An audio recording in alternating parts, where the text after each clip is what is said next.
আজ আমরা এমন একটি জায়গার কথা বলবো যেখানে বাইরের কাউকে প্রবেশ নিষেধ ছিল।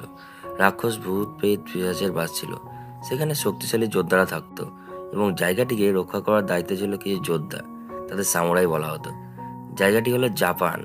আর যদি রক্ষা করতে না পারতো সেই সামুরাইরা, তাদেরকে রনিন বলা হতো, হেরে যাওয়া সামুরাইদের।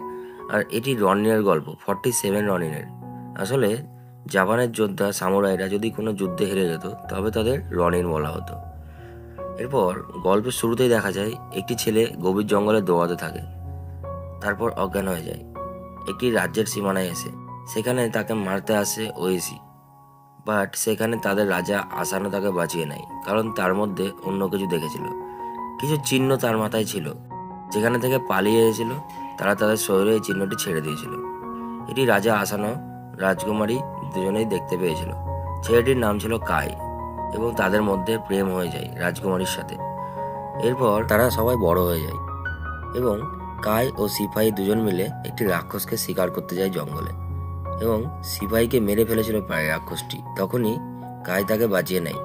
এরপর কাই মাথা নত করে সিপাহীটির সামনে, যে রাজ্যের সেনাতে ছিল। সিপাহীটি কাইকে বলে, অর্ধ মানুষের হাতে বেঁচে যাওয়ার থেকে তো আমার মরে যাওয়াই ভালো ছিল। এরপর কাই তরোয়ালটি সিপাহীটির হাতে দিয়ে দেয়।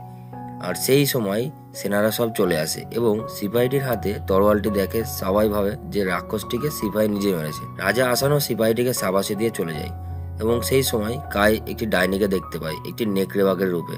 এরপরের সিনে দেখা যায় রাজা কিরা, যে শত্রু দেশের শাসক, সে ডাইনিটির সাথে কথা বলতে দেখা যায়। এরপর রাজা আসানোর মেয়ে তার বাবা আসানোর সাথে দেখা করে এবং শত্রু দেশের সাথে মিটিং করে আয়োজনের কথা বলছিল। এরপর কাই বাড়ি আসে এবং রাজকুমারী মিকা কায়ের সাথে দেখা করতে যায়।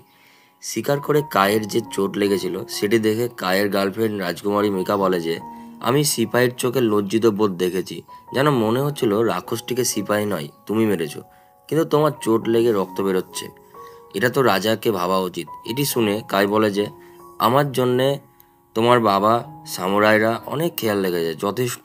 তখন রাজকুমারী মেঘাকে বলে যে, তুমি কি আমাকে ভালোবাসো না? তখন কাই বলে যে, তুমি একটি রাজকুমারী, আমি একটি গরিব অর্ধমানব।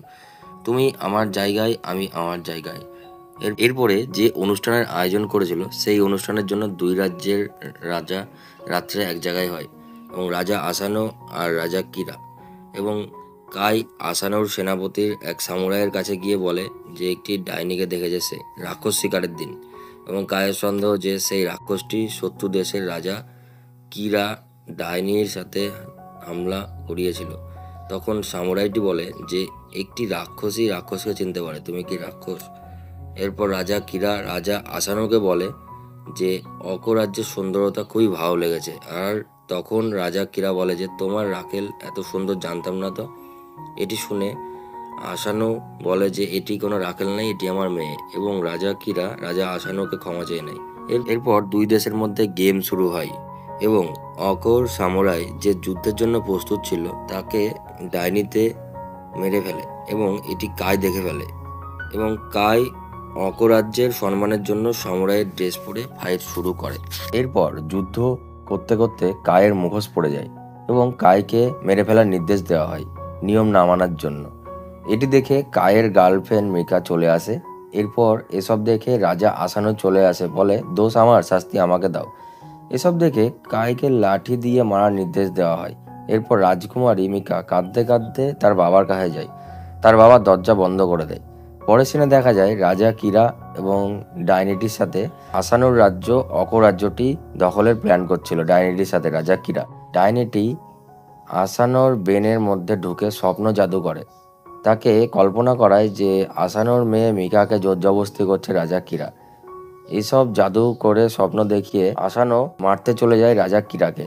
তখন রাজা আসানো তরোয়াল নিয়ে মারতে যাওয়ার সময় সবাই তাকে দেখে নেয়, এবং রাজা আসানোকে তাদের আইন অনুযায়ী অতিথির ওপর হামলা করার জন্য, খুন করে যাওয়ার চেষ্টা করার জন্য রাজা কিরাকে মারার জন্য তাকে ইচ্ছা মৃত্যুর শাস্তি দেওয়া হয়। এবং রাজা আসানো তার সামুরাইকে বলে যে আমার রাজ্য এবং আমার মেয়ে মিকার খেয়াল রাখবে। এটি বলার পর রাজা আসানোকে শাস্তি দেওয়া হয় এবং এরপর অকরাজ্যটি কেড়ে নেওয়া হয়, কিন্তু আসানোর সামুরাইরা আত্মসমর্পণ করে দেয়।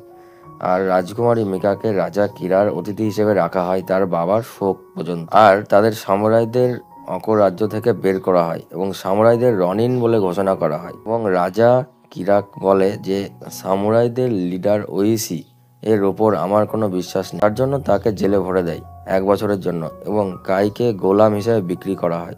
এরপর 1 বছর পর ওইসিকে জেল থেকে বের করে এবং তার বাড়ির সামনে ফেলে দেয়। তার বাড়ি গিয়ে জিজ্ঞেস করে সবার বিষয়ে। তার ফ্যামিলি বলে যে রাজকুমারী বিয়ের আয়োজন করা হচ্ছে। 1 মাস পর বিয়ে এবং কাইকে বিক্রি করা হয়েছে গোলাম হিসেবে। এরপর সামুরাই ওইসি কাইকে খুঁজতে বেরিয়ে পড়ে। খুঁজতে খুঁজতে একটি ফাইট রিংয়ে দেখতে পায় কাইকে, যেখানে ওইসি কাইয়ের সাথে ফাইট করতে থাকে এবং দেখে যে কাই সব ভুলে গেছে। কাইকে সব মনে করায় এবং তারা পালিয়ে আসে ফাইট ছেড়ে। এরপর ওইসি কাইকে বলে যে জানি না যে তুমি ভূত না মানুষ, কে তুমি, কোথা থেকে এসেছো, কিন্তু আমার তোমার সাহায্য চাই। এটি শুনে কাই বলে যে যেদিন আত্মসমর্পণ করেছিলেন আর আজ আপনি যুদ্ধ করবেন বলছেন। এটি শুনে ওইসি বলে এটা ছাড়া সেদিন কোনো উপায় ছিল না, যদি আত্মসমর্পণ না করতাম তাহলে সবাই মারা যেতাম। কাই সামুরাই ওইসি এর সাথ দেওয়ার শর্ত রাখে যে ওইসি যদি কোনোদিনও রাজা কিরার সামনে মাথা নত করে তাহলে কাই তার গলা কেটে। এরপর কাইয়ের জেল থেকে পালানোর কথা রাজা কিরার কাছে পৌঁছায় এবং রাজা কিরা ওইসি আর কাইকে মেরে ফেলার নির্দেশ দেয় ডাইনিটিকে। পরের সিনে দেখা যায় যে ওইসি তার পুরনো সামুরাইদের সাথে প্ল্যান করে রাজা কিরাকে মারার জন্য। তখন সামুরাইদের মধ্যে একজন কাইকে দেখে বলে যে এই অর্ধমানবটি এখানে কি করছে, যাব না আমরা এই অর্ধমানবের সাথে। তখন ওইসি তাদের বলে যে কাইকে আমি ডেকেছি।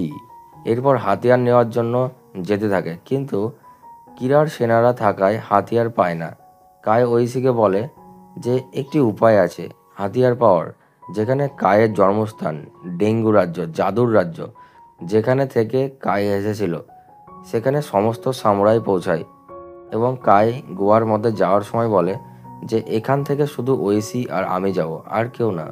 গোয়ার মধ্যে ঢুকে কাই ওইসিকে বলে যে যাই হোক না কেন তলোয়ার তুমি ভুল করেও বের করবে না। এরপর কাই তার পূর্বপুরুষের সাথে দেখা করে এবং জাদুর হাতিয়ার চায়। এরপর কায়ের গুরু কাইকে বলে যে তুমি ওইসিকে হাতিয়ার বার করতে মানা করেছো, যদি হাতিয়ার বার করে তাহলে সবাই মারা পড়বে, সবাইকে মেরে ফেলবো। কায়ের গুরু বলে যে তুমি এখান থেকে পালিয়ে গিয়েছিলে, কি পেয়েছো? মানুষ জাতির অপমান, একটা মেয়ের ভালোবাসা। আমি বলছি এক রাতের ভালোবাসা মানে কি? এক রাতের ভালোবাসা তোমার মা জন্ম দিয়ে ফেলে দিয়েছিল এই জঙ্গলে, তারপরেও আমরা তোমাকে স্বীকার করেছি। এরপর পরীক্ষা সফল হয় ঐশী এবং অনেক জাদুর হাতিয়ার পায় আর হাতিয়ার নিয়ে চলে আসে। হঠাৎ একটি সামুরাই আসে, আসলে সামুরাইটি ছিল ডাইনি, যেটি সামুরাই রূপে চলে আসে এবং ঐশীকে বলে যে রাজা কিরা মন্দিরের পিছনে আসবে আজ রাতে। ঐশী সব সামুরাই ও কাইগের নিয়ে হামলা করে দেয়, বাট রাজা কিরা এটি জানতে পারে ডাইনির সাহায্যে এবং তাদের চালে ফাঁসিয়ে দেয় এবং যুদ্ধক্ষেত্র ছেড়ে ঐশী পালিয়ে আসে।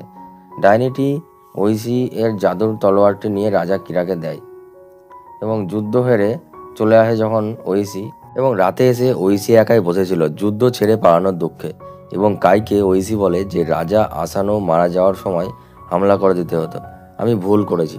তখন কাই বলে যে আমাদের কাছে এখনও সুযোগ আছে। এর পরের সিনে রাজা কিরার নাচের প্রোগ্রামের জন্য যাচ্ছিল কিছু লোকজন। রাজা কিরাকে মারার প্ল্যান করে জঙ্গলে তাদের সাথে। টোটাল 47 জন রনিন হয় এবং হামলা করার জন্য রেডি। সবাই হামলা করার জন্য রাজা কিরার বিয়েতে প্রবেশ করে এবং তারা হামলা চালায়। যুদ্ধ শুরু হয়। সেখানে কাই এবং রাজকুমারী মিকা একে অপরকে জড়িয়ে ধরে বলে আমাদেরকে কোনো জাদুর শক্তি আলাদা করতে পারবে না।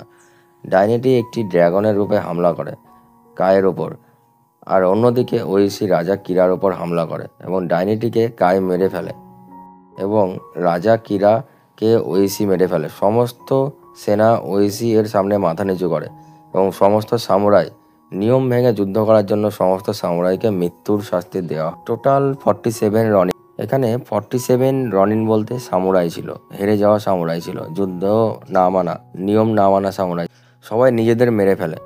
এভাবে গল্পটি শেষ হয়ে যায় এবং 47 রনিনের জাপানি সংস্কৃতিতে সম্মান আর কর্তব্যের সবচেয়ে বড় দফা দাবির রূপে প্রতি বছর হাজারো লোকজন আসে এই 47 রনিনের কবরে শ্রদ্ধাঞ্জলি দিতে। এভাবেই মুভিটি শেষ হয়ে যায়।